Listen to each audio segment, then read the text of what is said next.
Close your eyes for a second.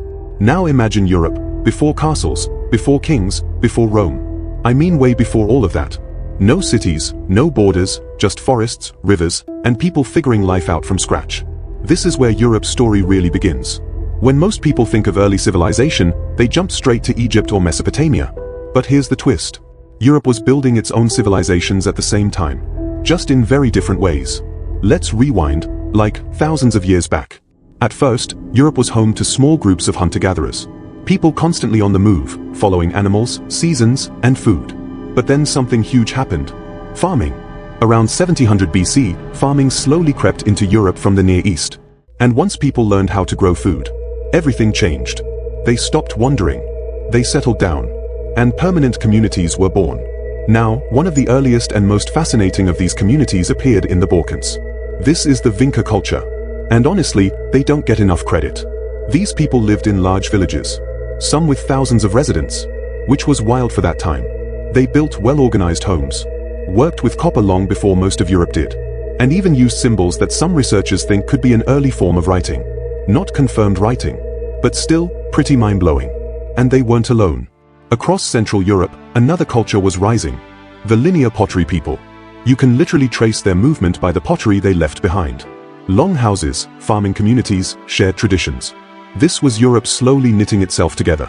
But here's where things get really interesting. Let's talk about monuments. Because ancient Europeans loved building massive things out of stone. Stonehenge wasn't a one-time genius moment. It was part of a much bigger tradition. Across Western Europe, from Britain to France to Iberia, people were building megaliths. Giant stone tombs, stone circles, and standing stones. These weren't random rocks. They took planning, cooperation, and serious effort. And think about that for a second. No metal tools. No machines. Just people, ropes, and pure determination. These structures tell us something important. Early Europeans weren't just surviving.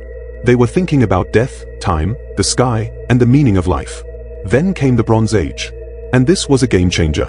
Metalworking spread across Europe. And suddenly tools got sharper. Weapons got deadlier. And societies became more complex. Trade networks exploded.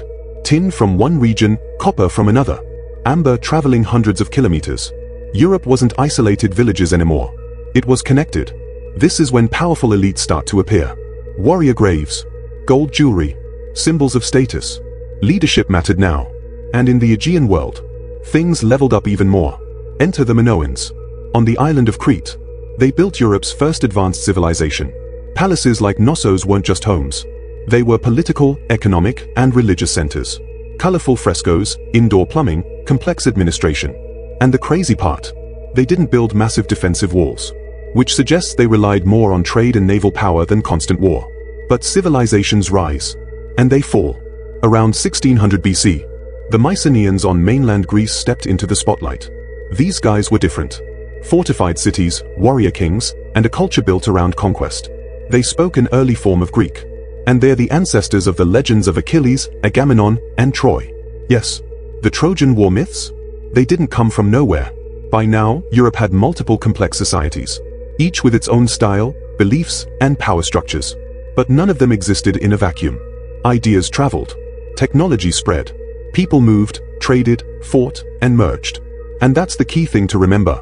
Europe's first civilizations weren't one single moment or place. They were layers, built over thousands of years. From small farming villages, to stone monuments, to palace economies and warrior states. And every later European civilization, the Greeks, the Romans, the medieval kingdoms, they all stood on this foundation. So next time you see ruins, or hear ancient myths, remember, they are echoes of people who lived, dreamed, and built long before history books existed. If you enjoyed this journey into Europe's deep past, stick around. Because the next chapter gets even crazier, with empires, invasions, and legends that shape the world we live in today.